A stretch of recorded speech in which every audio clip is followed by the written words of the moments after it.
എല്ലാവർക്കും നമസ്കാരം. TKM60+ എന്ന സംഘടനയുടെ വാർഷികം ഈ മാസം കൊല്ലത്ത് വെച്ച് കൂടുന്നു. ആ വാർഷികത്തിന് ഒരാശംസ നൽകുക എന്നതാണ് എൻ്റെ ലക്ഷ്യം. എന്നോട് ആവശ്യപ്പെട്ടിരിക്കുന്നതും അതാണ്. അതൊരു സംഘടന എന്നതിനേക്കാളേറെ ഒരു പ്രസ്ഥാനമായി കാണാനാണ് ഞാൻ ആഗ്രഹിക്കുന്നത്. കാരണം സംഘടന എന്ന് പറയുമ്പോൾ പ്രസിഡൻറ്റ്, സെക്രട്ടറി തുടങ്ങിയ പദവികൾക്കാണ് പ്രാധാന്യം. നേരെ മറിച്ച് പ്രസ്ഥാനം സേവന നിരതമായ പ്രവർത്തനങ്ങൾക്ക് പ്രാധാന്യം നൽകുന്നു. ആര് പ്രസിഡൻ്റായാലും ആര് സെക്രട്ടറി ആയാലും പ്രവർത്തനം അതിൻ്റെ വഴിക്ക് നീണ്ടുപോയിക്കൊണ്ടിരിക്കും. ഈ TKM60+ 560ഓളം അംഗങ്ങളുള്ള ഈ സംഘടന പ്രസിഡൻറ്റിനും സെക്രട്ടറിക്കും പ്രാധാന്യം നൽകുന്നതിലധികം അവരുടെ സേവന നിരതമായ പ്രവർത്തനങ്ങൾക്കാണ് പ്രാധാന്യം നൽകുന്നത്. ഒന്ന്, അവരുടെ സേവനങ്ങളിലൊന്ന് അവർ കാണിക്കുന്ന ഒരു മാതൃകയാണ്. തങ്ങൾ കുഞ്ഞ് മുസ്ലിയാർ കോളേജിൽ നിന്ന് പാസ്സായി പോന്നു. പലരും പല വഴിക്ക് പോകുന്നു, പിന്നെ പരസ്പരം കാണാറില്ല. പക്ഷേ ഇവർ പരസ്പരം കാണുകയും പഴയ സഹപാഠികളുടെ സൗഹൃദം വീണ്ടും പുലർത്തുകയും ചെയ്യുന്നു എന്നുള്ളത് ലോകത്തിന് ഒരു മാതൃകയാണ്. അതുതന്നെ ഒരു സേവനമാണ്. നമ്മുടെ കൃഷ്ണ കുചേലന്മാരുടെ ബന്ധത്തെ ഓർമ്മിപ്പിക്കുന്ന തരത്തിൽ ഏത് പദവിയിലെത്തിയില്ലെങ്കിലും അവരിന്നും അവരുടെ പഴയ സാഹോദര്യവും പരസ്പര സ്നേഹവും നിരന്തരം സജീവമായി പുലർത്തിക്കൊണ്ടിരിക്കുന്നു. രണ്ടാമത്തേത്, അവർ പലതരം സേവന കർമ്മങ്ങൾ നടത്തുന്നു എന്നുള്ളതാണ്. ഇപ്പോൾ ദരിദ്രരായ വിദ്യാർത്ഥികൾ TKM കോളേജിലുണ്ടെങ്കിൽ അവരെ തെരഞ്ഞു പിടിച്ച് അവർക്ക് അവർ നിസ്സാരമായാലും വലുതായാലും ആവശ്യമായ സഹായങ്ങൾ നൽകിക്കൊണ്ടിരിക്കുന്നു. മറ്റ് പലതരം സേവന കർമ്മങ്ങളും അവരനുഷ്ഠിച്ചു പോരുന്നുണ്ട്. അതുകൊണ്ടാണ് ഇതൊരു പ്രസ്ഥാനമെന്ന് പറയാൻ ഞാൻ ആഗ്രഹിക്കുന്നത്. അത് ആ പേരിന് തികച്ചും ഉചിതമാണ്. കാരണം തങ്ങൾ കുഞ്ഞ് മുസ്ലിയാർ കോളേജ് ആരംഭിച്ചത് ലാഭം ഉദ്ദേശിച്ചല്ല. അദ്ദേഹത്തെ ഞാൻ നേരിട്ട് കണ്ടിട്ടുണ്ട്. അദ്ദേഹം രണ്ട് കാര്യങ്ങൾ ചെയ്തതിന് ഇപ്പോൾ ഓർമ്മയുണ്ട്. ഒന്ന്, കോളേജ് സ്ഥാപിച്ചത്. രണ്ട്, പ്രഭാതം പത്രം ആരംഭിച്ചത്. പ്രഭാതം പത്രം ആരംഭിച്ച ഘട്ടത്തിൽ അത് ഒരു മതത്തിൻ്റേതോ ഒരു കക്ഷിയുടേതോ ആകാൻ അദ്ദേഹം സമ്മതിച്ചിരുന്നില്ല.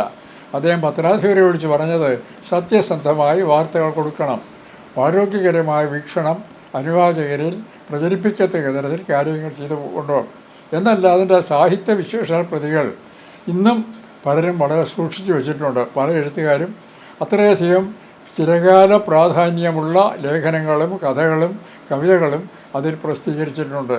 അങ്ങനെ ഒരു വ്യക്തിയാണ് തങ്ങൾ കുഞ്ഞ് മുസ്ലിയാർ. എന്ന് മാത്രമല്ല, കോളേജ് ആരംഭിക്കുമ്പോഴും അദ്ദേഹം സമൂഹത്തിൽ മറ്റു തരത്തിൽ കഴിയുന്ന ആളുകളെ സഹായിക്കുന്നതിന് ഇതാവശ്യമായി വരും എന്ന് കരുതിയിരുന്നു. മറ്റൊരു പ്രത്യേകതയുള്ള അദ്ദേഹത്തിന് വർഗീയത തീണ്ടിയിരുന്നില്ല എന്നതാണ്. മുസ്ലിം ആചാരങ്ങളെല്ലാം അദ്ദേഹം ആചരിച്ചിരുന്നു. അദ്ദേഹം പലതും അനുഷ്ഠാനങ്ങൾ വഴങ്ങിയിരുന്നു.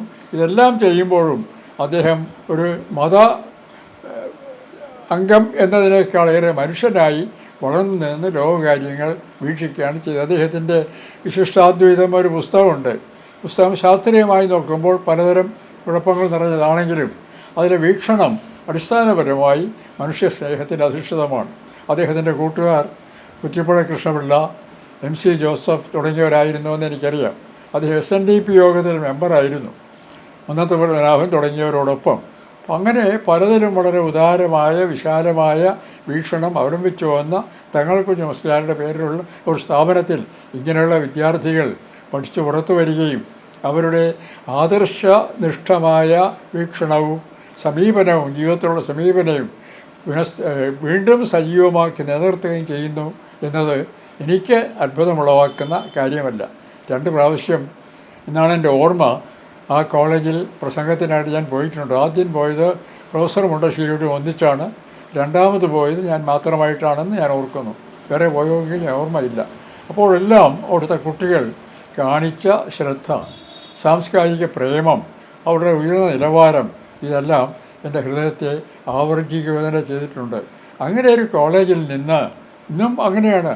അവിടെ അധ്യാപകരെ തിരഞ്ഞെടുക്കുന്നതിലും വിദ്യാർത്ഥികളെ തിരഞ്ഞെടുക്കുന്നതിലും ഒക്കെ ഒരു മാനദണ്ഡമുണ്ട്.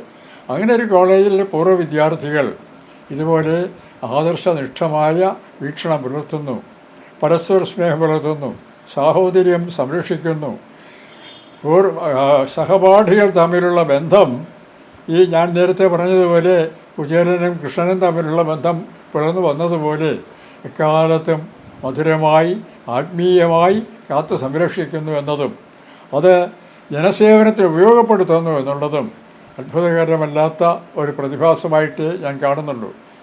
ഈ പ്രസ്ഥാനം മേൽക്കുമേൽ വളരണമെന്നും ഇതിൽ കൂടുതൽ അംഗങ്ങൾ ചേരണമെന്നും അവരുടെ സേവനം ധാരാളം കഷ്ടതകൾ നിറഞ്ഞ ഈ ഭൂമിക്ക്, ധാരാളം ദുഷ്ടന്മാർ നിറഞ്ഞ ഈ ഭൂമിക്ക് ഇനിയും ആവശ്യമുണ്ട് എന്ന് മാത്രം പറഞ്ഞുകൊണ്ട് എൻ്റെ ആശംസകൾ, ശുഭാശംസകൾ, എല്ലാ നന്മയും നിങ്ങൾക്ക് വരട്ടെ എന്ന് നിങ്ങളുടെ മുമ്പിൽ വളരെ വിനയപൂർവ്വം ഞാൻ സമർപ്പിച്ചുകൊള്ളുന്നു. ഇതുപോലെ